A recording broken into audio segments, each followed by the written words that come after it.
For too long, feedback has been weaponized to be a blunt instrument, to force people to be more like you, to do the things that you want them to do.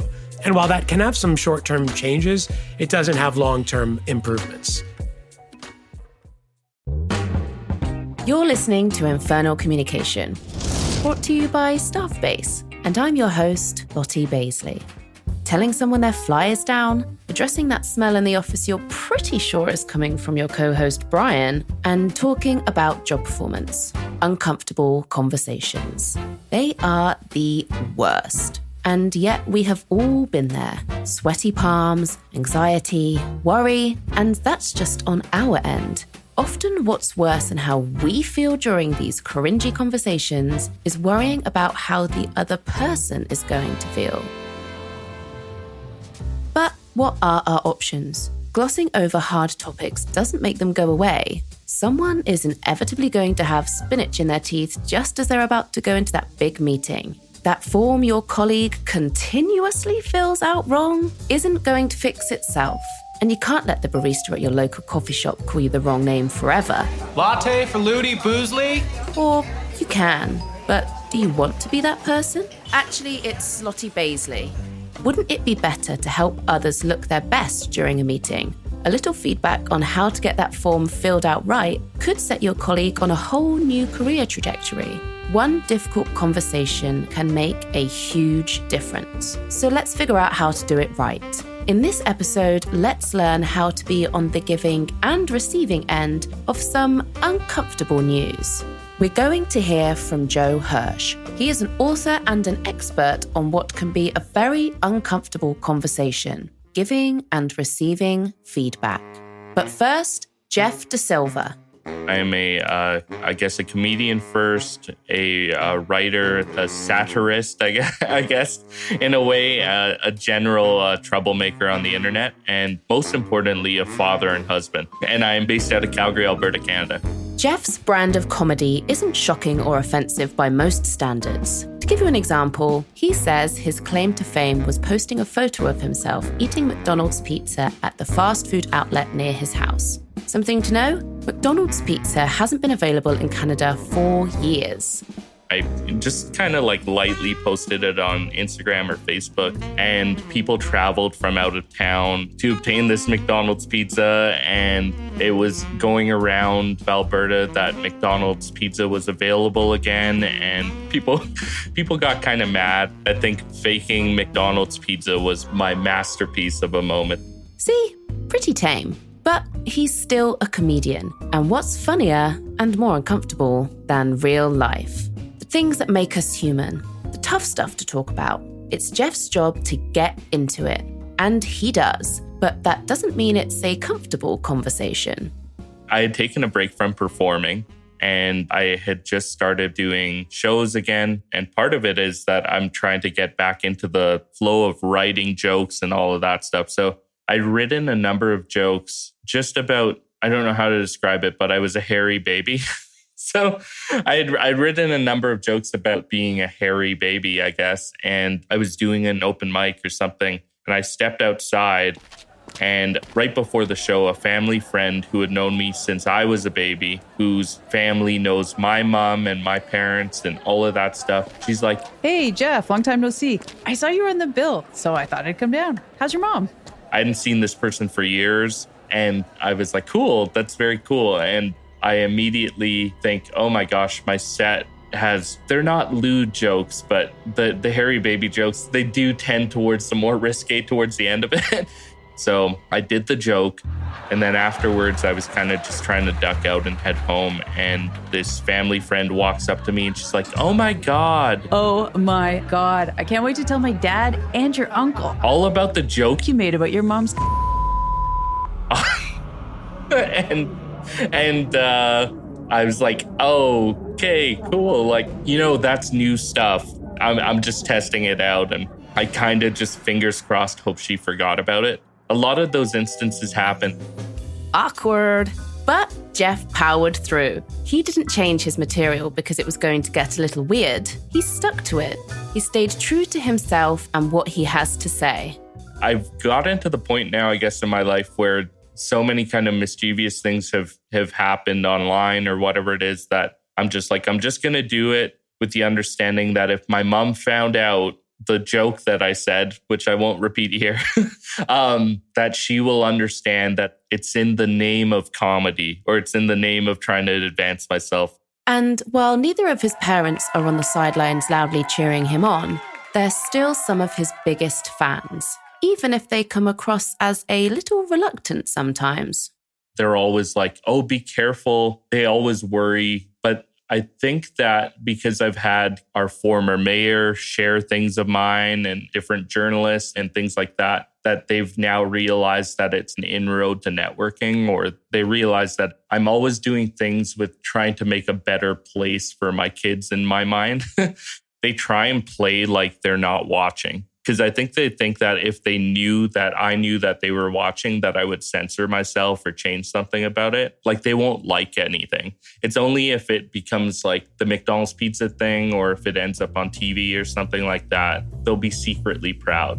So even if Jeff's mum, God forbid, ever hears about the hairy baby joke, it won't be too big of a deal because of their mutual love and respect. Having an established relationship makes every hard conversation easier. But when Jeff gets up in front of a crowd to bare his soul using the art of comedy, he often doesn't know these people. And if all goes well, the audience is mostly made up of complete strangers. That changes things. So I used to do improv comedy, and it's different from stand-up in the sense that it's a slightly different art form because they drill into you like, don't try to be clever, try to be yourself and be very, very comfortable with failing, which I think like has helped me, has lifted me to whatever lofty heights I've aspired to so far. When I was really young, I used to just stare into the light, not like the figurative light, like I'm going to die, but like I used to stare into the light so I wouldn't have to see an audience member's face or whatever it is. But I think that over the years and as I've gotten older and stuff, I've become more comfortable with the idea that I am pretty much who I am, both online and offline in terms of how I present myself. And I'm pretty authentic to my brand per se. So I usually try and think that if someone is there and they're going to see me, it's pretty much a close reflection of who I am. And if they don't like that, then they can take it elsewhere, I guess, or in the nicest way possible. Be yourself. Whether it's an audience, a friend, or a colleague, we can all sense authenticity. There's few things worse than having a difficult conversation, especially when you feel you're being patronized. Jeff has to get up in front of an audience and say some uncomfortable things, but he signed up for it. What about the conversations we aren't so keen to have, like the dreaded F word? Feedback. It's hard to give and it's hard to receive. But no one walks into any job or situation knowing how to do everything perfectly. We need feedback to improve. So often, it is a miserable experience. But it doesn't have to be. This is where Joe Hirsch comes in. Now he is an author and expert on feedback, but he used to be a fourth grade teacher where he received a lot of feedback. Poorly. There came a point in time where I got some feedback that actually kind of blindsided me. And it made me aware of a problem that I guess had been simmering for quite a while. But because I had been so feedback averse, I had completely shut my mind and eyes to hearing anything about it or wanting to learn anything more about it. It got so bad, Joe nearly lost his job. There was this huge disconnect between the way I saw myself and the way that others saw me. And you could read it in people's body language. There's always a sense of discomfort when you're around them, or maybe you're saying something and the mood in the room changes a little bit and you're not quite sure what it is, but you know there's something there and you just dismiss it or chalk it up to something else. But at a certain point, that fear becomes actual pain. The pain of relationships that no longer function the way that they used to or feel the way they used to, the strain that you feel in your work, and ultimately blame that you assign to yourself or to others when trying to figure out why things aren't the way they're supposed to be. If you've ever been here, it is a horrible feeling. You know you aren't hitting the mark, but you can't quite figure out where you're going wrong. And either no one will tell you, or you just can't quite manage to hear it. Everything changed for Joe when a colleague approached with kindness and asked, Joe, who do you want to be? A simple question. Because the person that I wanted to be, or that I wanted others to think I was not the person that they saw me as. And that simple question was almost like holding the mirror up to me. And in holding the mirror to me, this individual, rather than force a change, sparked an insight. He enlarged my view of the situation and of myself. And rather than tell me what to see, he showed me where to look. And that change in orientation from telling and selling to listening and learning, that made all the difference to me. And it was only at that point when I realized that feedback doesn't have to be something that we fear, but something that we actually look forward to, that doesn't have to spark that fear, but spark the joy in these everyday conversations and interactions. That's the moment when I started to realize that feedback could actually be an accelerant for my personal development and not something that I should be running from. We run from it because asking for other people's real opinions of us is scary. Very, very scary. Because the next step will be honesty. Vulnerability. But that's what it takes. We can't expect to get better when we don't know what we're doing wrong. So once I started to do some difficult work of reflection, it became clear to me that there were probably 2 or 3 different areas that were probably pain points for me in terms of, the misalignment of how I saw myself and how others saw me. And then I did a lot of asking, right? Asking people for that feedback and saying, hey, I have a feeling that this is a problem for me, or I've even been told that this is a problem for me. What do you see? Or what would you say? And really just asking people fearlessly for their quick takes on what I could do a little bit differently eventually became the basis of the book, which is all about feed forward, not feedback. How do we move forward with a sense of purpose and a sense of confidence in the way that we seek and receive those difficult truths about ourselves so that feedback doesn't have to actually be so fearful. The book is called The Feedback Fix. Dump the past, embrace the future, and lead the way to change. One of Joe's basic tenets is, if we want to get feedback we like, we have to start liking the feedback we get. And this is especially true of the feedback that is hardest to hear. When negative feedback comes in, start by getting curious. Ask questions of the other person. Well, are you seeing this often? Or where else is this coming up? Or have other people mentioned this to you? So that you can just get a little more perspective. So rather than attacking the person who gave it to you, try to get curious about the issue that is under focus. It's actually, I think, very helpful to get curious with yourself and start to ask yourself some questions about, well, what have I done recently or what haven't I done recently that might cause another person to think or say this? And so that curiosity is a really important piece, both asking another and really asking difficult questions of yourself. But once you get curious, I think it's important to get constructive and to actually start to do something with that feedback. And if you're careful about this, there can actually be tremendous payoff. If you go to people outside your immediate circle and you ask them for their perspectives, you widen that feedback circle and get additional perspectives that you might be missing just because you're too close to the problem. And so by getting an outsider's perspective on this, someone just told me this about myself. Are you seeing this or have you seen this or does this happen when we're together? Can be very valuable because it allows you to gain additional insights and layers to contextualize that feedback. And then the last part is to be contrite. If an apology is called for, offer one. If it requires you to do some hard work of repairing relationships, do that.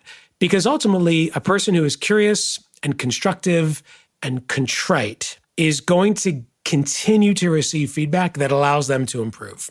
if we want to continue to keep those communication lines open with other people so that they're feeding us important things about ourselves so that we can actually improve and be better, then we really have to be careful about what we do when those communications come in. Because if people see that we're feedback averse, then we won't get the feedback that we actually need and deserve. If we want feedback that allows us to get better, we have to demonstrate to others that we're ready, willing, and able to receive it. And we may not like the message that we're receiving, but honestly, feedback is a lot like gas. There's always a cost, but you're not going to go very far without it. So, the price of getting negative feedback can sometimes feel high, but ultimately the value is so much more beneficial to the individual who gets that feedback and can actually do something with it. That's pretty compelling.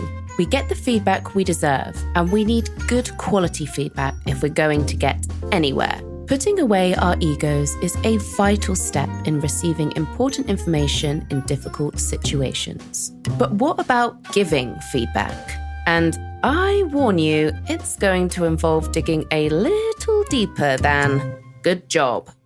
For too long, feedback has been weaponized to be a blunt instrument, to force people to be more like you, to do the things that you want them to do.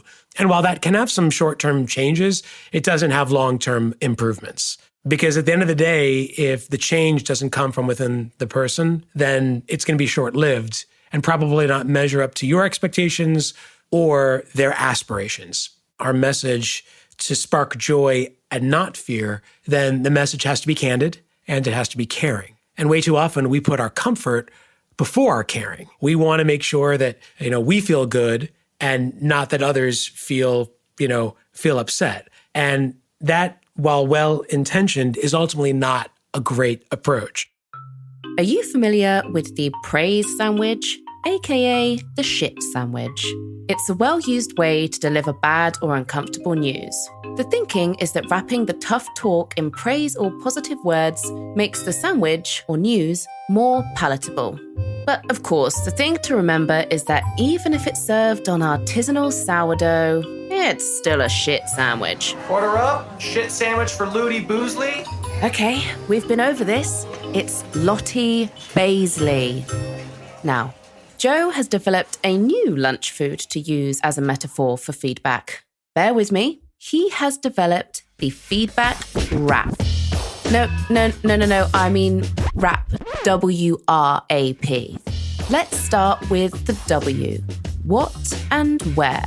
What's happening and where it's happening. Give the feedback a destination, give it a name, so that individuals understand exactly what the focus of this conversation is all about. So if I were to be talking to someone on my team who I've noticed has a bit of like a over-talking issue when it comes to meetings, I might say to that individual, John, I wanted to talk to you about what happened in yesterday's meeting when you tried to make a point and then Karen interjected and then you continued to talk over her. So we're talking about yesterday's meeting. We're talking about that interaction with Karen. We're not talking about anything else, not sales numbers, not your breath, not your Zoom etiquette, nothing but that issue.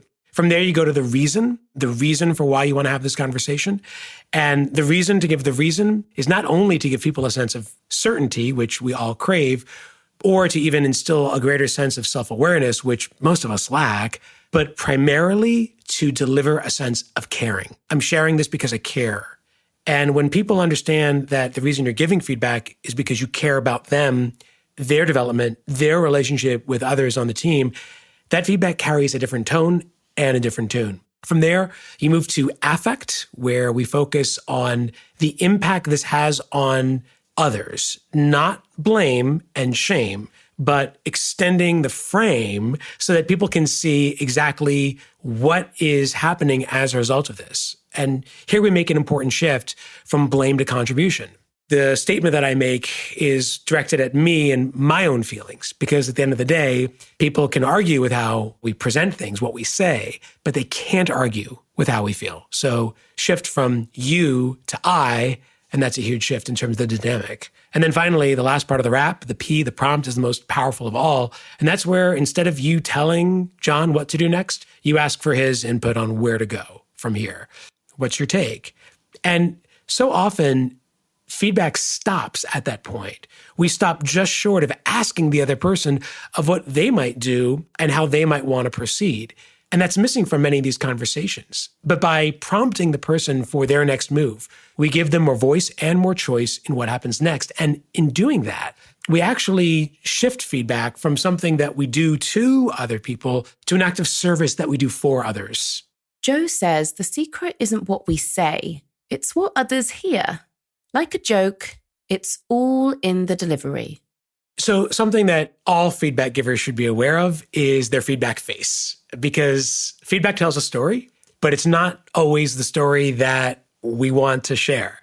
Some really interesting research on the power of nonverbal communications and feedback shows that when individuals gave negative feedback with a positive facial affect, so a smile or a grin, it actually made the message go from bad to better in the ears of the person who received it. And the opposite was also true. Putting sort of a negative face on positive feedback made the message worse to people. So that was very interesting. But the really surprising part of that research is that when people put a negative face on what was otherwise positive feedback, it made the sting of that message last longer and hit harder than just simply stating the exact same words with no facial affect whatsoever. Because what we show really does matter more than what we say.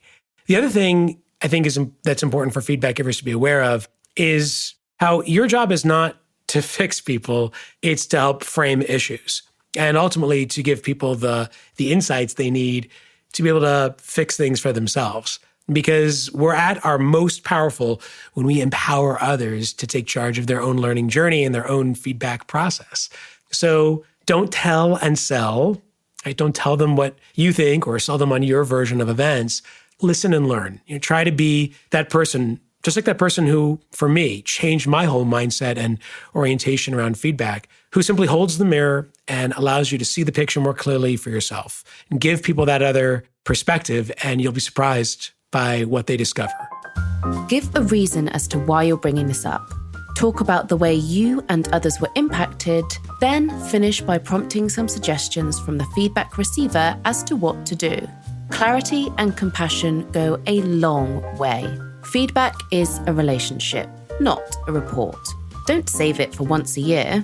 Normalize it, especially within remote workplaces. Maintaining relationships is the key to making hard conversations easier for both parties. And never forget, the world is a changing place. The younger generation has a different relationship to feedback, and it would be smart to get on board. By younger, I mean those who are probably 25 to 30, just sort of entering the workforce or just newly entered the workforce. And this is something that the research has really confirmed and that I've seen with different organizations firsthand, is that younger workers want feedback to be more contextualized. They want it to include coaching. They want connection. They want it to happen more of the time, not less of the time. And ultimately, they'd like it to go both ways. They want to be able to share feedback with their managers in addition to receiving it. So let's say we're ready to get better. We've put aside our egos and are primed to have these difficult and illuminating conversations. But what happens if our managers aren't there yet? For example, I once did a training session. Afterwards, my manager gave feedback that consisted exclusively of a tally of the number of times I had said, And that was it. That was the only feedback. Seek it elsewhere. Talk to colleagues, maybe talk to former managers who you know and have a good relationship with, and ask them to provide, the missing gaps in that picture of performance that you're trying to piece together. So for our own sake, treat feedback like exercise. It may mean getting up on that treadmill or lifting those weights, which don't feel real great in the moment, but ultimately the things that are best for us usually start off feeling like a drag and are uncomfortable. And I would argue that unless we're uncomfortable, we're probably not growing. And so that feedback that we receive, though it may make us feel a little uncomfortable at first, ultimately is going to transform us into the very best people that we were always meant to be. Talking about uncomfortable things and putting ourselves in uncomfortable positions is so awful, it's tempting to bypass the whole process. But we need to stay true to ourselves. which might mean saying hard things. And that's okay. I may love watching The Real Housewives of wherever. I can handle the drama. But I am very happy, thank you, to keep it on my screens and not in my life. But as today's guests have demonstrated, real talk doesn't have to lead to explosive conversations. It can be inspiring, fulfilling, and even enriching. But we need to put in work by remaining open-minded and making these conversations a regular part of our life. I want to thank today's guests, Joe Hirsch, author and feedback expert, as well as comedian Jeff De Silva. I'm Lottie Bazely, and this is Infernal Communication, brought to you by Staffbase, with production support from Jar Audio. Join us next time when we explore... what's it again? I just had it a second ago. Memory. The first 1,000 digits of pi, I place them in a huge house. And it starts in one bedroom. There's Gandhi, and he's shaving his legs, and that's 14159, and then it's 26535. If you enjoyed this episode, please pass it on. Tell your barista, the one who gets your name right. Tell your old manager and Jeff De Silva's parents. You can also follow us on your favorite podcast app and leave a review. We'd love to know what you think. Catch you on the flip side.